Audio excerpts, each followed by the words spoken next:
बलरामपुर जिला के सिधमा गांव में केंद्र सरकार की योजना के तहत तालाब गहरीकरण के काम शुरू करे गए से, लेकिन ठेकेदार की गड़बड़ी के कारण यहाँ तालाब के जगह में पोखर बाजू में स्थित कब्रिस्तान लाही खोद के कब्रिस्तान में अंदर दबे हुए हड्डी और मृतकपन के कपड़ा या दूसरा सामान था सड़क में फेंक दी गई है।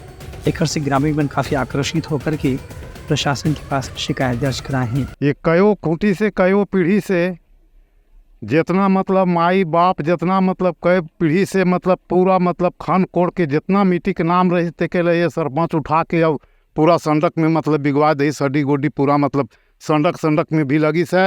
अब तालाब के भीठा में पूरा मतलब हड्डी पूरा सिटाई से अकेला खींच लई देख लई पूरा पटौर परी से इतना कपड़ा आधे भी एक ट्रैक्टर नियन कपड़ा है ये है। अब एक ट्रैक्टर नियन रातों में उठा करके ये सरपंच पूरा लेच के कहाँ पर में छिपा दे से 9:30 बजे रात में जो गए हन हमन पूरा आँसू चुई से हमार मतलब माई बाप के मतलब पूरा माटी सहित ला उठा के मतलब ले गई। तहसीलदार साहब सीमांकन करके ग्राम पंचायत अपने 15वें वित्त की राशि से ऐसा जानकारी मिला कि गहरीकरण कार्य कराना था।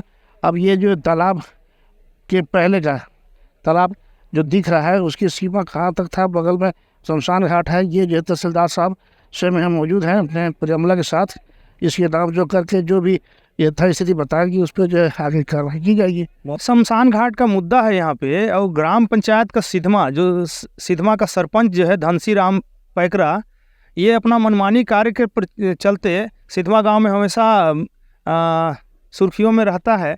किसी गांव वालों से इसका गहरीकरण के नाम पे सहमति नहीं लिया गया है। जैसा कि आप लोग अभी देखे हैं, इसमें कई कब्र दिख रहे हैं, उसके अवशेष दिख रहे हैं, अस्थियों के अवशेष दिख रहे हैं। उसको गहरीकरण के नाम पे और पंचायत की राशि को भ्रष्टाचार करने के उद्देश्य से यहाँ का मिट्टी को WBM सड़क में ले जा करके वो सड़क बनाने के नाम पे उसका भी पैसा आहरण किया करेगा और गहरीकरण के नाम से भी पैसा आहरण करेगा। पूर्व में भी इसके द्वारा पेंशन घोटाला करने के मामले में कलेक्टर बलरामपुर के द्वारा इनको निलंबित किया गया था। ये आदतन अपराधी है। गांव का महिला के एक बलात्कार के संबंध में इसका क्या बोलते हैं जेल भी जा चुका है और इसका मामला अभी विचाराधीन है, जमानत में बाहर है।